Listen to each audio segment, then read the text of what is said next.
বন্ধুরা, আমি আবার আমার দুপুরের লাঞ্চ নিয়ে চলে এসেছিলাম।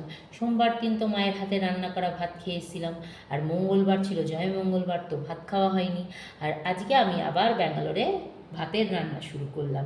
তো আজকে আমার দুপুরে আছে ভাত, ঝুরঝুরে দুর্গাপুর থেকে আনা আলু ভাজা, এটা আমাদের সবার খুব ফেভারিট। আর হচ্ছে পটল আলু দিয়ে সোয়াবিনের তরকারি, এটা কিন্তু মিনি চাঙ্ক। আর আছে হচ্ছে ঝিঙে দিয়ে মুগের ডাল, আর এদিকে হচ্ছে গন্ধরাজ লেবু, আর হচ্ছে নুন।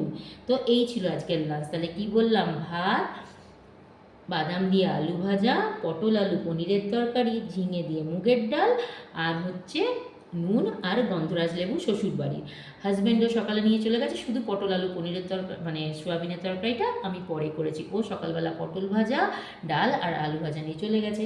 অ্যাকচুয়ালি ওদের অফিস থেকে ওদের লাঞ্চটা প্রোভাইড করে, কিন্তু এখানকার রান্না যা বাজে, ও তরকারিগুলো খায় না, শুধু রাইসটাই নেয়, বাড়ি থেকে তরকারিও নিয়ে যায়। তো চলো, ও রাত্রিরে এসে রুটি দিয়ে পটল আলু মিনি চাঙ্কের তরকারিটা খাবে, আর আমরাও খাবো। আর মিষ্টি রাত্রিরে অত লাগে না। দুপুরবেলা এই ছিল আমাদের লাঞ্চ। টাটা।